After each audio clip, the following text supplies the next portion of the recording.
예도는 존재의 숲에 있습니다. 지금부터 니체여 무소의 뿔처럼 혼자서 가라 라고 하는 주제를 갖고 니체 단편 강좌 하나를 열려고 합니다. 이건 역시도 예도가 소화해낸 니체 전집을 통하여 드러나는 진리와 또한 우리네 삶의 연관 안에서 니체의 지혜를 통하여 오늘날의 우리에게 전달되는 그 메시지가 무엇인지 강의를 들으면서 여러분들이 존재의 용기를 얻을 수 있는 그런 시간이 될 줄로 확신합니다. 예도는 불교 공부를 시작한 지가 아직 거의 1년이 지나지 않았습니다. 한 10개월 된 것 같은데요. 수타니파타에 나오는 초기 불교 경전이죠. 거의 부처님의 가르침을 들은 제자들이 모여서 기록한 책인데, 이 경전에 여러분들이 다 알고 있는, 예도는 그냥 한두 번 듣고 깊이 있게 본 게 요즘이에요. 요즘 그게 그런데 거기에서 무소의 뿔처럼 혼자서 가라 라고 하는 붓다의 지혜는 니체의 삶과 그리고 니체의 짜르투스트라의 가르침과 거의 유사하다는, 그리고 오늘날 교회에서는 가르치지 않아요. 물론 가르치는 데도 있겠죠. 그러나 거의 교회에서는 죽어버린 역사적 예수의 삶, 그죠? 그런 것을 떠올리게 됐어요.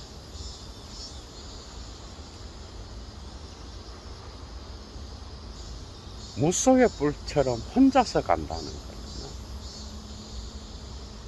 타인을 무시하고 타자들을 경멸하고 나 혼자 홀로 가라는 뜻이 아닙니다. 타인에게 의존하지 말라는, 저는 그렇게 봅니다. 종교가 세속화되어서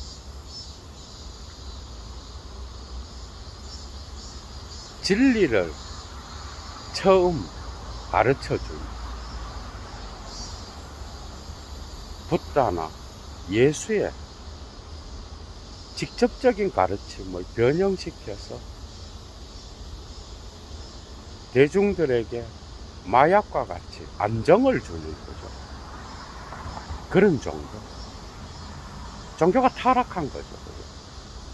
그 다음에 이런 것들이 이제 마르크스나 프로이트의 비판의 대상이 됐던 거예요. 이런 종교의 특징, 그리고 제도에 의존하게 만들고 특정 성직자에게 의존하게 만드는 이런 종교는 버려야 돼.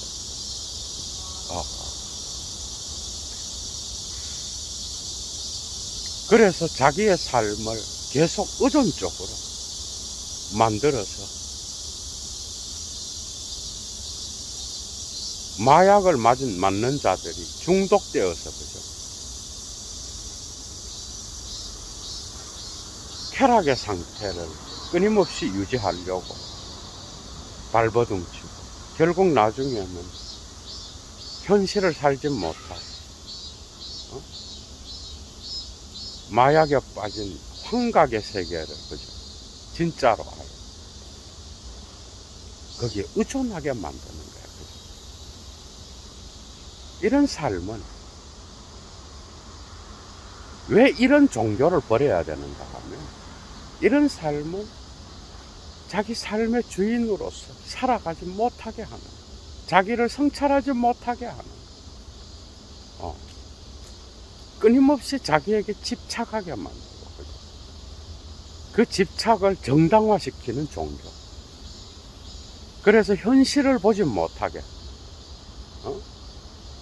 이 모든 종교는 전부 나에게 유익한 게 아니라 나의 삶을 끊임없이 그죠 보이지 않는 희망에 가두어 놓고 현실의 삶을 살지 못하게 만들며 특정 초월적 세계를 끊임없이 희망하면서 헛된 삶을 생각하게 만듭니다. 현재를 살지 못하게 하는, 현재의 나의 상태를 보지 못하게 만드는 거예요. 이런 걸 다 버려야 돼요. 여러분들이 교회에 나가서, 그렇게 고등종교라 그래도 교회든 절이든 아니면 어디를 가든 바르게 가르치는 그러한 종교 지도자도 있겠죠, 그죠? 그런 데는 문제가 없겠죠, 당연히. 그러나 대부분은 그 제도에 의존하게 만드는 종교는, 그리고 제도에 의존한다라는 것은 또한 그 종교 지도자에게 의존하게 만드는, 이런 것들은 싸그리 다 그죠? 응? 거부해야 되는 거예요, 여러분.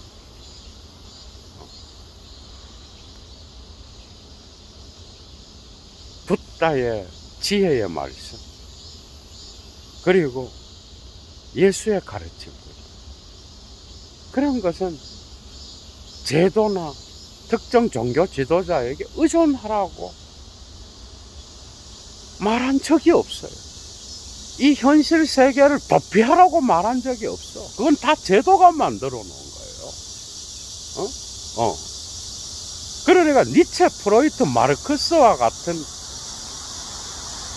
이 의심의 철학자들이 종교를 비판하는 거에 가장 핵심적인 거는 현실에 직면하지 못하게 만드는 거예요. 그래서 그 고통을 경험한 자들이 끊임없이 특정 종교 지도자에게 의존해서 그것을 도피하게 만드는, 도피의 철학을 가르치는 모든 종교를 거부해야 돼요. 현실을 못 보게 하고 자기 삶을 살지 못하게 하는, 엄연히 모든 인간의 삶은 다름에도 불구하고 이런 종교 지도자를 만나면 거기에서 가르침을 받는 모든 자들을 획일적으로 만드는 거예요. 그 종교 지도자 역시도 타인의 삶을 살지 못했어요. 이게 문제인 거야, 이게. 응? 그래서 특정 공동체를 만들어 놓고 획일적으로, 그래서 이데올로기로 만들어서 마약을 주어 취하게 만들어서 현실을 못 보게 만들고 그 현실에 직면하지 못하게 만드는 이런 모든 가짜 종교를 거부해야 돼.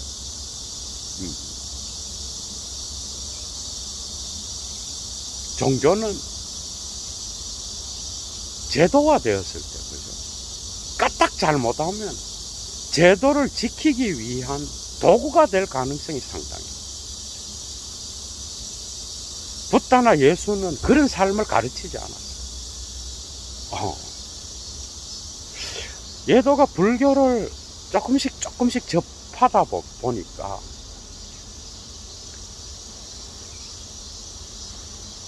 붓다와 예수가 만났으면 그죠? 상당히 잘 통할 것 같은 부분이 상당히 많다. 아마 예수가 수타니파타에 무성의 뿔처럼 혼자서 가라 라고 하는 그걸 알았다면, 고개를 끄덕이면서 좋은 말씀이에요. 정말 모든 인간에게 유익한 삶의 지혜의 말이네. 이러면서 인정했을 거예요. 예수 역시도 네 자신을 부인하고 자기 십자가를 지고 자기를 좇으라 그러잖아. 자기를 부인하는, 그리고 자기의 십자가를 진다. 그건 역시도 자기의 길을 가는 거야. 예수는 자기를 따라오라 그럴 때, 여기에서 이제 이 붓다의 가르침하고 좀 달라지는데, 오해의 여지가 있어. 이게 오늘날 그리스도교, 교회에서 가르치는 것처럼 나를 의존하고 나를 따라와라, 나를 믿으면 복을 받는다, 이런 말을 한 적이 없어 예수는.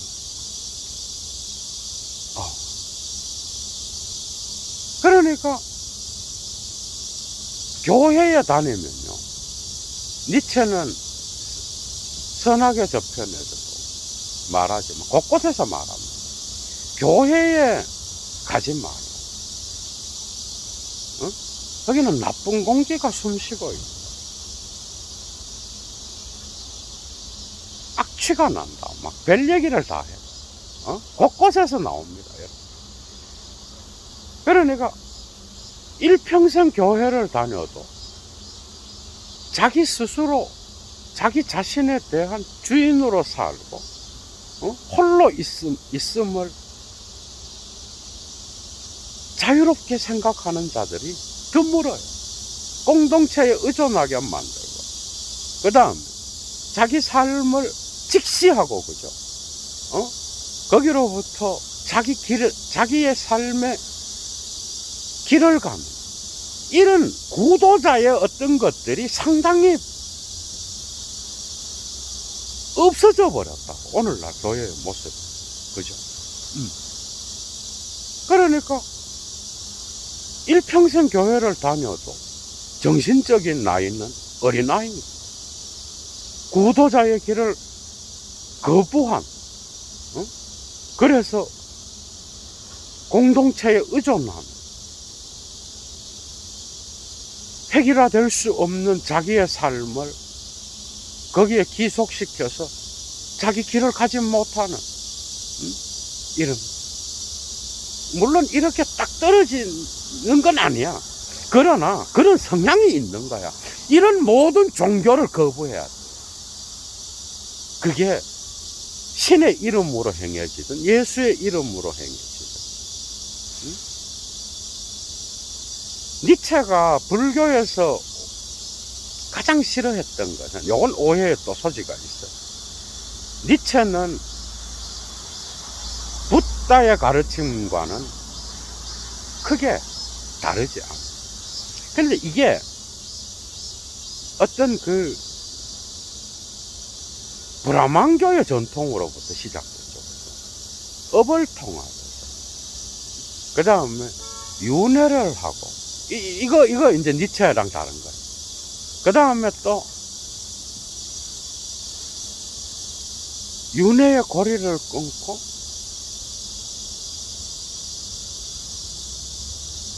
자유로운 삶으로서 살다가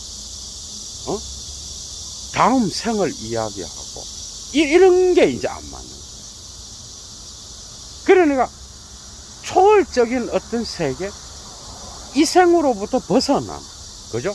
전생과 어떤 다음 내세를 이야기하는 거, 이런 거는 니체하고 안 맞아. 그런데 붓다의 직접적인 가르침이죠.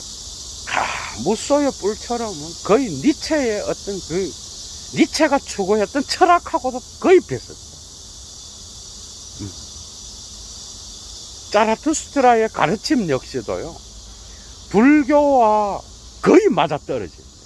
그 안 맞아떨어지는 거는 어떤 초월적인, 그 부처님도 죽고 나서 가는 어떤 열반을 강조한다든지,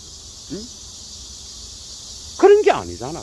붓다의 가르침은 이 현실 세계 안에서 직접 너의 실존의 조건을 들여다보고 직면하고 직시하고, 거기로부터 깨달음을 얻어서 그 지혜로 너의 삶을 살아가라는 거야.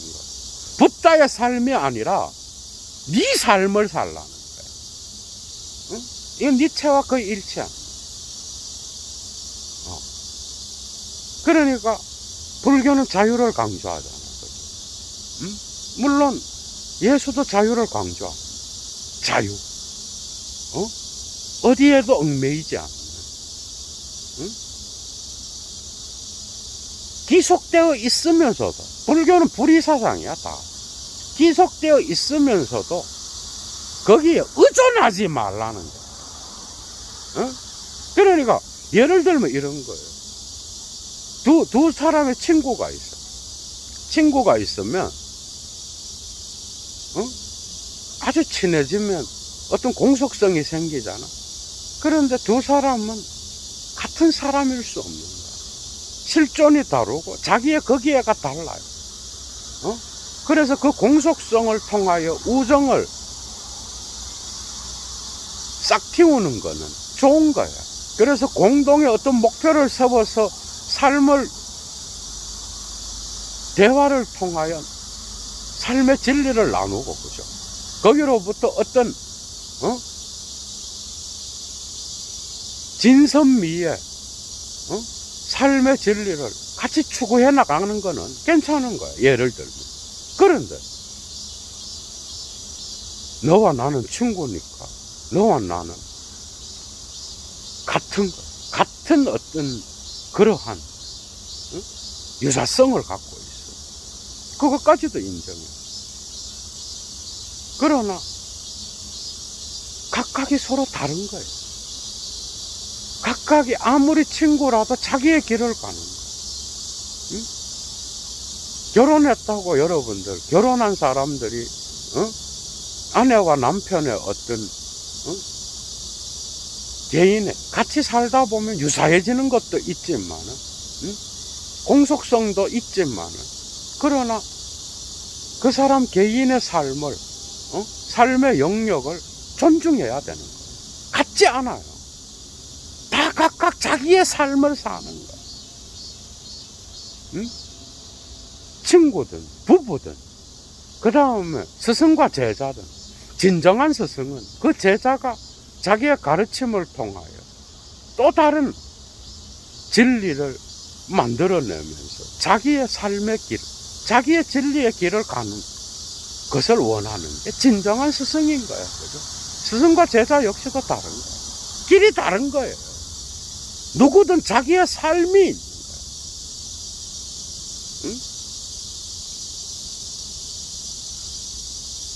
그런데 이러한 자기 자신만의 삶, 어떤 것으로부터도 우존되지 않는 자기만의 길, 이게 있다고. 다 달라요. 그러니까 어리석은 부모는 그 자식을 자기 소유물로 생각합니다. 그래서 자기처럼 어떤 삶을 살기를 원해. 직업도 딱 정해줘. 자본주의에 유리한 위치를 점하기 위해서는 어떤 직업을 선택해야 되는 거예요. 근데 그게 될 것 같아요, 여러분? 어릴 때는 되지. 부모가 지도해 주는 대로. 결국 성인이 되어서 모든 인간은 자기의 길을 가는 거예요. 태어나는 것도 원해서 태어난 자가 없고요. 죽을 때는 결국 혼자 죽는 거예요. 자식들이 뭔가 해줄 것 같죠? 아니요. 친구들도 각각 다 홀로 떠나는 거예요. 다 홀로 자기의 삶을 살다가 마지막도 자기 홀로 남겨지는 거예요.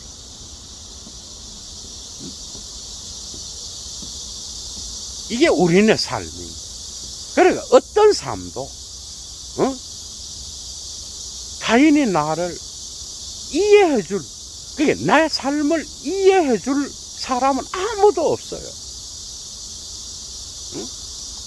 신이 있다면 신조차도 내 실존을 신이 대신 살아줄 수 있나? 없어요. 무소의 뿔처럼 다 혼자 가는 거야. 응? 이런 홀로 갈 수 있는, 응? 고독을 견딜 수 있는 자, 자기의 삶의 고통에 직시할 수 있는 자, 어디에도 연연해하지 않고, 어? 자기의 삶을 사랑할 수 있는 이런 자들이 이제 타자에게로 나갈 수 있는, 이런 자들이 타자를 사랑할 수 있는, 그죠? 인간은 홀로 살아갈 수 없어. 그러나 그렇다고 타자에게 의존해서 살아갈 수도 없는, 그 의존은 언젠가는 무너지게 돼 있다라는 거예요, 여러분. 이게 삶의 진리야. 일평생 자식을 위하여 살았어, 부모가. 그 자식이 부모의 1000분의 1이라도 부모의 마음을 알 수 있나? 없어요. 그죠? 우리는 가장 가까이에서 드러나는 유사성에, 공속성에 속해 있는 자들의 관계만 봐도 우리는 어차피 홀로 살아가는 거야.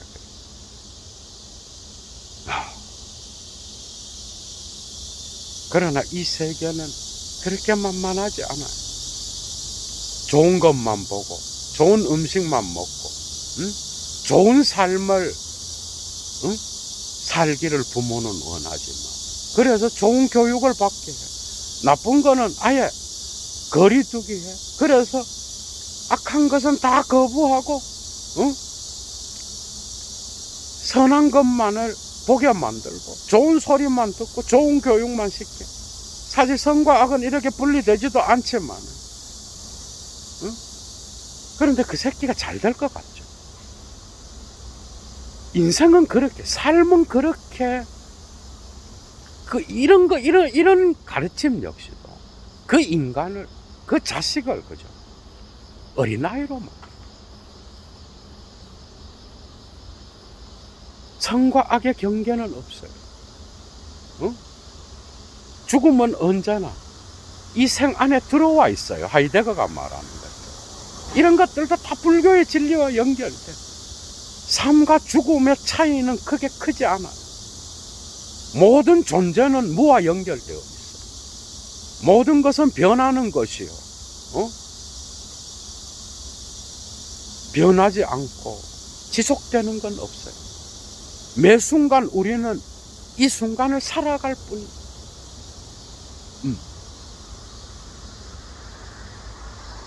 삶 속에 죽음이 들어있어. 존재 안에 무가 들어있다고. 영원히 지속될 것 같지만 어떤 힘도 생성되었다가 소멸하지 않는 힘은 없어. 역사를 조금만 봐도 이 권력의 힘은 오래 갈 것 같고 영원할 것 같지만 언젠가 다 점점 쇠퇴하여 소멸하는 그런 거였어요. 영원한 힘은 존재하지 않아요. 생성되었다가 소멸되는 거다. 이것이 진리인 거예요. 그래서 인간의 삶 속에는 고통이 있는 거예요. 생로병사가 있는 것이, 슬픔이 있고 좌절이 있고, 그죠? 모든 것이 내 마음대로 되는 게, 이게 인간의 유한성이에요. 이 유한성을 보자는 게 바로 하이데거의 존재와 시간의 어떤 현사실성의 개념, 나의 처해 있음을 보자는, 나의 거기에는 특정 장소와 시간에 묶여있는 그런 존재.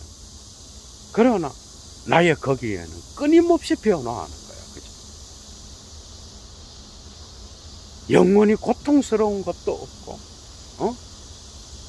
영원히 기쁜 것도 없어요. 고통과 기쁨 역시도 왔다가 사라지는 거예요. 이 우주적 생명체는 시작도 없고 끝도 없는, 끊임없이 변화해 가면서, 얘도가 불교 공부 좀 하다 보니까 화이트헤드의 과정과 실제는, 옛날에 과정과 실제를 물론 원문으로 읽었죠. 영어로 읽을 때 한 20년 된 거예요. 2번이나 읽었어요. 그걸 읽을 때 그리스도교의 신개념과 백날 연결해도 연결이 안 되는 거예요. 화이트헤드의 그 과정과 실제. 불교를 공부하다 보니까 불교의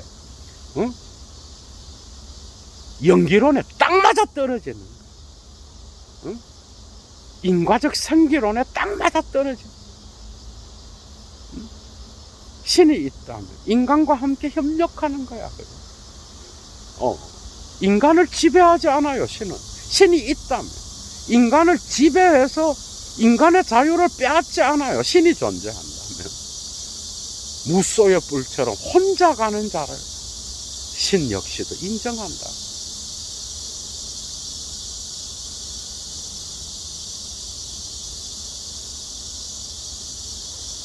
니체 역시도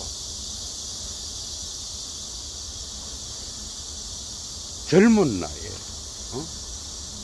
무난하게 탁월한 능력을 보여서 자기 지도 교수 리틀이죠. 이 리틀이 소개해서 젊은 나이에 바젤 대학의 교수가 되었지만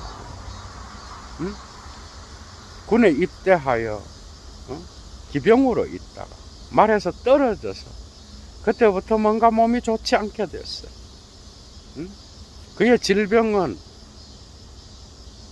어떤 전문가들도 확정하지 않아요. 정확한 질병의 원인을 진단받고 니체가 정신병원으로 간 건 아닙니다.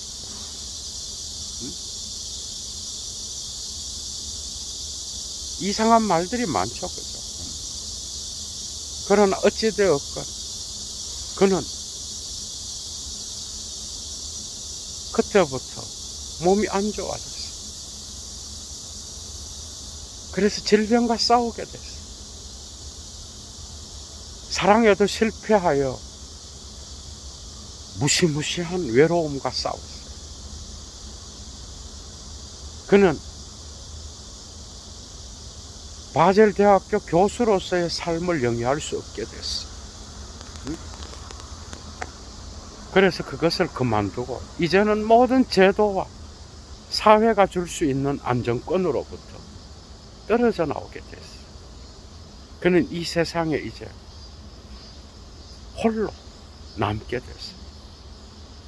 그렇다고 친구가 없었던 건 아니었어요.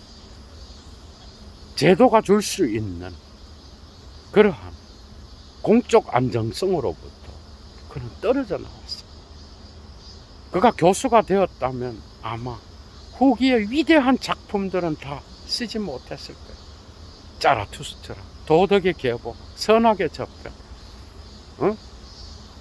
광기의 조짐이 조금씩 나타났던 말년의 위대한 작품들, 안티크리스트, 에케호모, 힘의 의지, 유고집들, 우상의 황혼, 이런 모든 작품들은 나올 수가 없었어.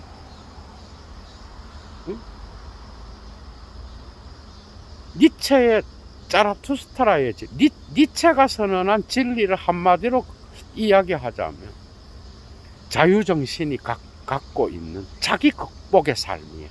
젤프스트 위벌 빈둥의 삶이에요. 자기 자신을 넘어가는, 그죠? 그래서 니체는 뒤로 물러났어요.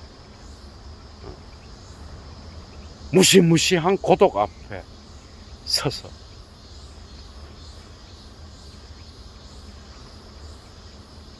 거기에서 그는 자기 자신과 직접 대면했어요. 그러다가 어느 순간에 영감을 받은, 여러분, 자라투스트라는요 오래 걸리지 않았어요. 미친 듯이 써내려간 책이야, 여러분.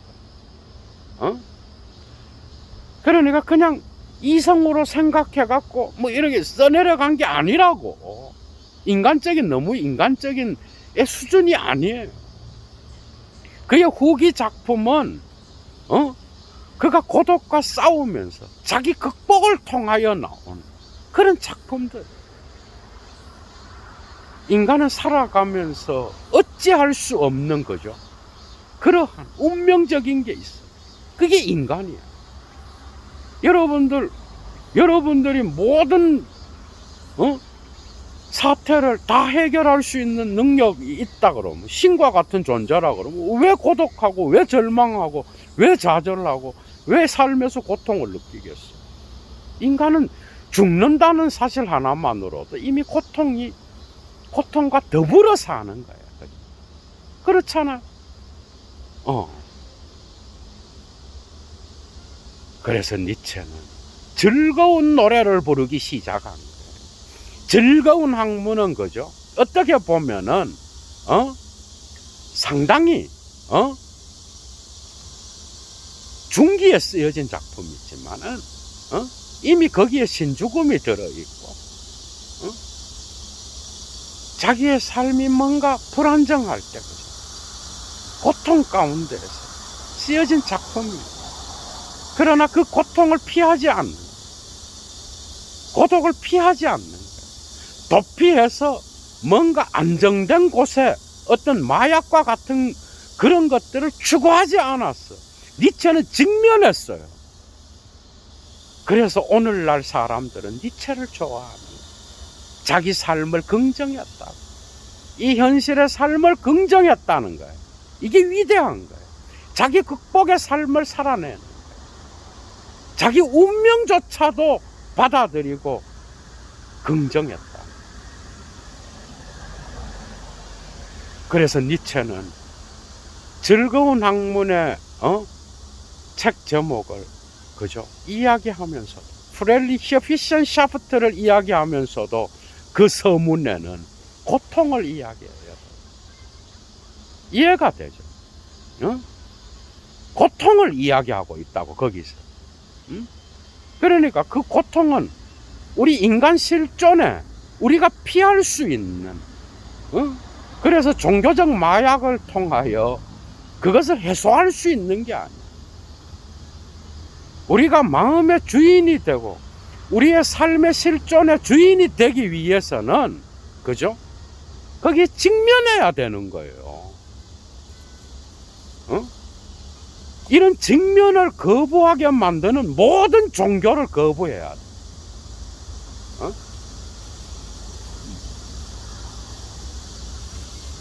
그래서 고통을 이야기해. 즐거운 학문 서문에 보면 이런 게 있어. 프리드리히 니체가 그런 현실 속에서도 즐거운 학문을 할 수 있었다라. 역설 같지만 그게 바로 자기 극복의 삶이었어요. 즐거운 학문에는 시가 밥 먹듯이 나오고요. 그 다음에 신죽음에 대한 선언이 나와요.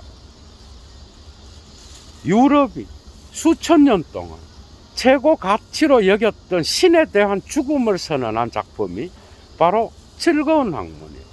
그러니까 프렐리히어 위센샤프트에 즐거운 노래가 나오는 게 아니라 그 서문에는 고통이 나와. 이해가 되죠? 인간 실존이 갖고 있는,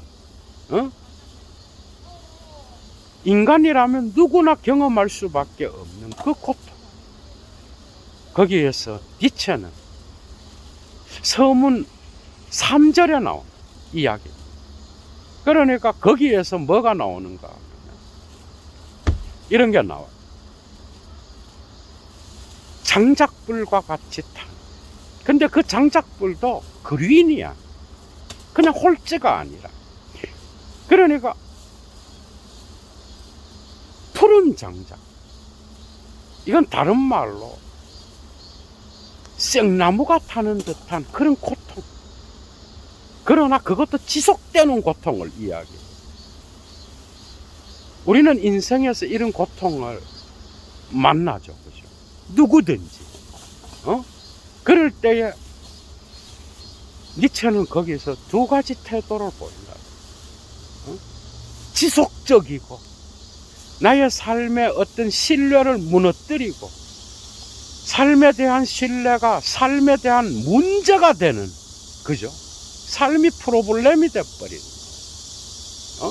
지금까지 내가 믿어왔던 가치가 사라져버린 거야, 그죠?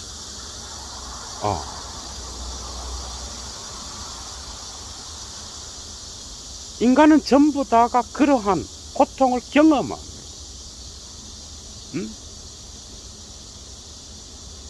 좋은 것만 보고 좋은 소리만 듣고 좋은 교육을 받으면 그 인간이 세상의 고통을 모르고 즐거움만 보고 살 것 같지만 온실 속에 화초가 되어서 타자도 이해 못하고 일평생 어린아이로 살아가는 그런 인간들이 한둘이에요. 그런데 그런 삶은 없어요.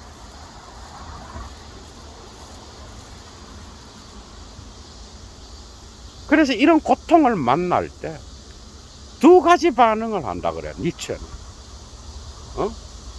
그러니까 그 고통이 삶을 괴롭힐 때도,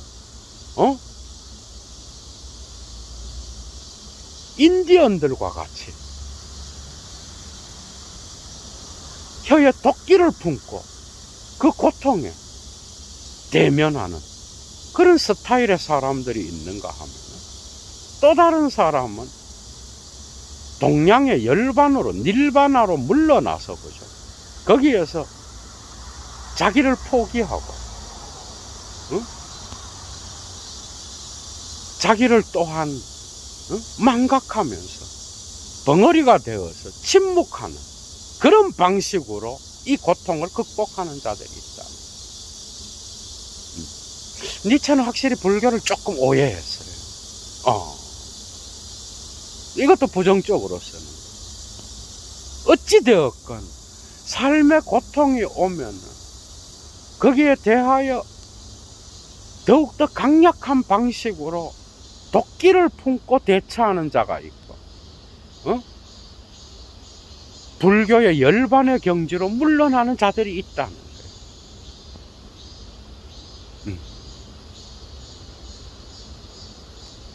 그러나 이러한 삶의 고통이 왔을 때 이러한 경험은 인간으로 하여금 삶을 사랑하지 못하게 만드는 게 아니라, 인간은 다시 태어나는 거야, 고통을 통한. 그래서 니체는 이 고통이 인간을 더 좋게 만들지는 못한다. 그러니까 별別선하지는 못해. 그러나 그 인간을 깊이 있게 만들기는 해. 그러니까 자기와 같이 고독에, 무시무시한 고독 속에서 사막의 사유를 통과한 자, 무시무시한 지하 밑으로 내려가서 사유를 경험한 자는, 그죠?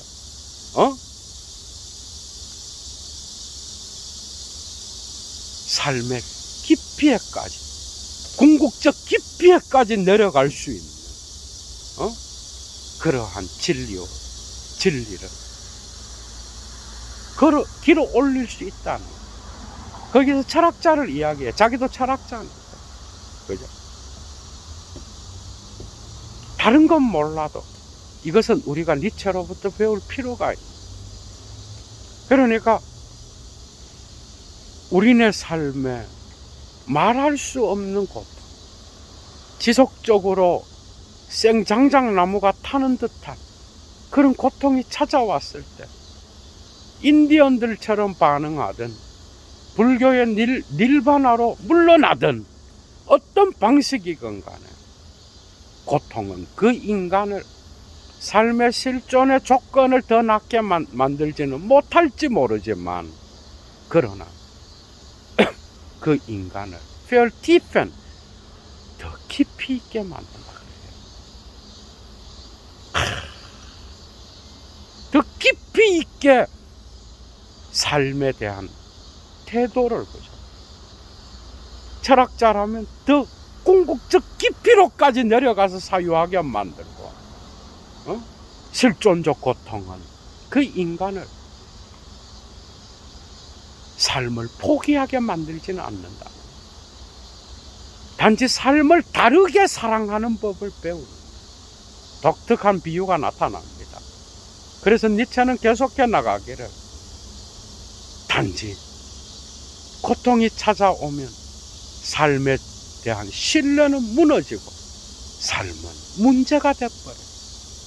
그러나 이것은 삶을 사랑하는 것을 멈추게 하는 게 아니라 삶을 다르게 사랑한다. 우리는 고통을 통하여 삶을 포기하는 게 아니라 그죠? 삶을 다르게 사랑하는 법을 배우는 거예요. 마치 사랑하는 여인이 나에게 사랑하는 남자에게 의심을 일으켰다. 그에게 고통을 준다 하더라도 그 사랑을 포기하지 않는 것처럼. 독특한 비유죠, 니체, 그죠? 포기하지 않는 것처럼. 누구든지 고통이 찾아왔다고 삶을 포기할 자는 없는 거예요. 단지 다른 방식으로 삶을 사랑하게 된다. 니체. 오히려 이 고통이 삶을 긍정하게 만들어 자기를 극복함을 통하여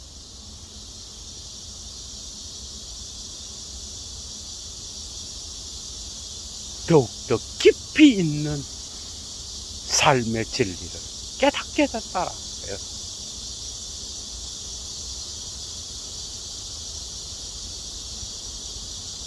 내가 최고 가치로 두었던 그러한 대상이 갑작스럽게 사라졌다 하더라. 그래서 나의 희망이 절망으로 바뀌고, 그죠? 나에게 좌절과 절망의 시간들이 계속된다 하더라도, 그러나 그것은 지나고 보면 나의 삶을 더욱 성숙하게 만들고, 그죠? 나의 삶을 더욱더 깊이 있게 만드는 계기가 되는 것이지, 결코 그 삶을 더 나쁘게 만들지는 않는다. 그러면서 니체는 자기에게 찾아온 고통 역시도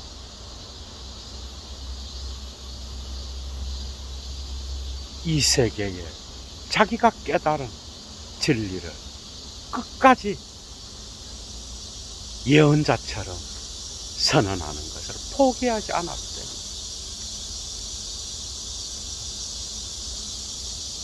그래서 자라투스트라의 중요한 말이 나와요. 이제 제자들에게 그래. 너희가 나에게서 다 배웠나? 그렇다면 이제는 나를 버리고 너희 자신을 발견해라. 대단하죠, 그죠? 이게 진짜인 거야, 이런 게. 그러니까 스승과 제자가 있어. 그러니까 이 어린아이와 같이 깨닫지 못한 스승, 그릇이 작다든지 범부와 같은 그런 스승은 뭐예요?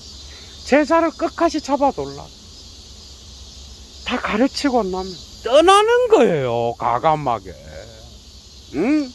그리고 그 제자가 자기의 길을 갈 수 있도록 내가 지금까지 가르쳤던 거, 네가 다 깨달았다. 이제 나를 버리고 너희 자신을 찾으라.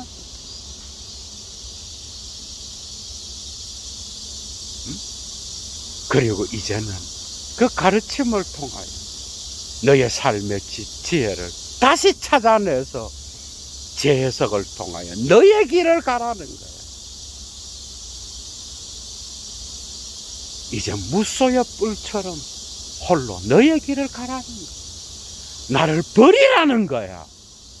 이게 니체가 자라투스트라를 통하여 가르친 그러한 진리.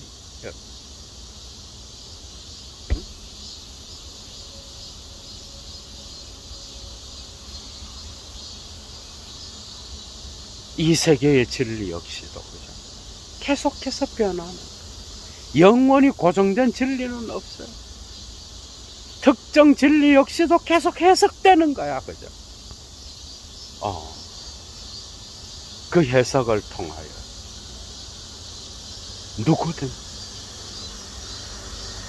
어떤 것에도 의존하지 않고, 그죠? 의존한다는 건 집착한다는 거. 자기를 못 찾고 거기에 집착해서 자기를 없애고 타인이 된다라는 거. 이건 불가능한 거야. 이건 가상이야. 이런 건 있을 수가 없어. 그냥 마약에 취한 상태인 거야, 이런 거는. 그래서 특정 대상의 노예가 되지 말라라는 거야, 부처님의 말씀 역시도. 너는 너의 길을 가고, 저 사람은 저 사람의 길을 가라. 요한복음의 마지막 장에도 나와요. 베드로가 요한 보고,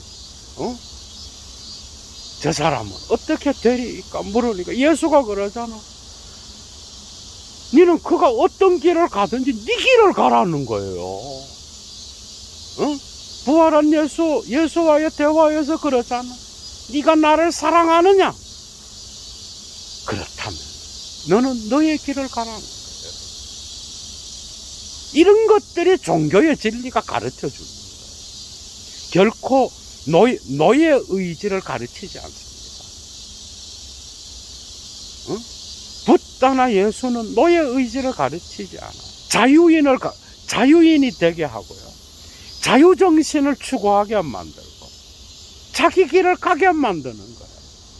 이게 진리예요. 그러나 이러한 예수나 붓다의 가르침이 종교가 되었을 때, 그죠? 그 제도는 그거를 변형시켜서 타락하게 되면 어떻게 되겠어요? 거기에 나오는 그 제도에 참여하는 자를 노예로 만들어요. 이런 걸 다 거부하십시오. 누구든 홀로 남는 거예요. 타자는 나에게 작은 위로는 될 수 있어. 그러나 내가 의존할 대상은 아닌 거예요. 집착할 대상은 이 세상에 아무도.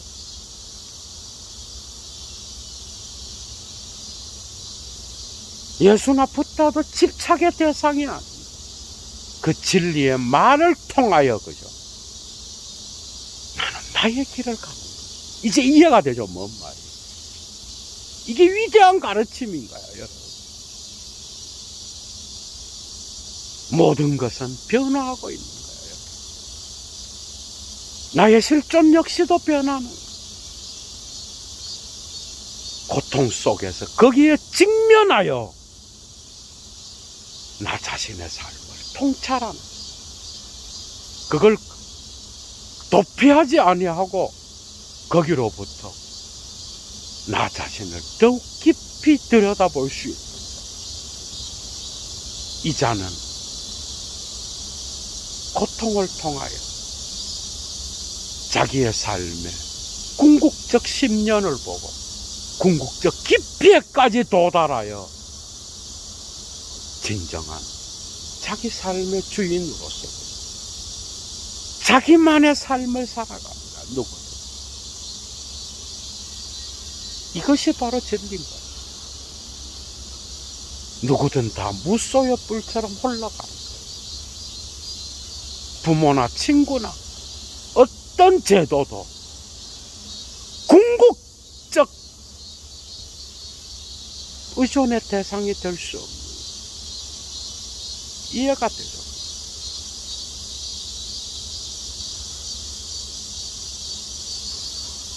죽음에서도 인간은 홀로 남아있는, 값싼 위로를 찾기보다는 자기를 들여다볼 수 있는, 무소의 불처럼 자기만의 삶을 마지막에서도 묵묵히 준비할 수 있는 이런 자들이 위대합니다. 인간은 누구나 그렇게밖에 갈 수 없는 거예요. 다 늙어 죽을 때 깨달아서 그때 그죠. 홀로 있으니 진정한 자유이, 진정한 자기 자신의 진리의 시간임을 아는 것보다 조금 일찍 깨달아서 죽음을 준비하는 것도 훨씬 더 현명한 자의 어떤 자세가 아닐까 생각해 봅니다. 마지막입니다. 수타니파타에 나와 있는 무소의 뿔처럼 혼자서 가라의 마지막 연을 읽고 강의를 끝내겠습니다. 이런 게 나와요. 막 무소의 뿔처럼 홀로 가라 막 하다가 이런 게 나와요. 소리에 놀라지 않는 사자와 같이, 그물에 걸리지 않는 바람과 같이, 흙탕물에 더럽혀지지 않는 연꽃과 같이 무소의 뿔처럼 홀로, 무소의 뿔처럼 혼자서 가. 이것은 붓다의 깨달음이었지만 인류 역사 전체에 모든 인간에게 적용될 수 있는 그러한 지혜의 말씀이 아닌가 여러분 생각해 봅니다. 예도 강좌 마칩니다. 여러분 좋아요 잊지 마시고요. 그리고 애청자 되는 분들 가운데 여건이 되시는 분은 꼭 사막의 철학자 예도TV를 후원해 주십시오. 예도 물러갑니다. 추스.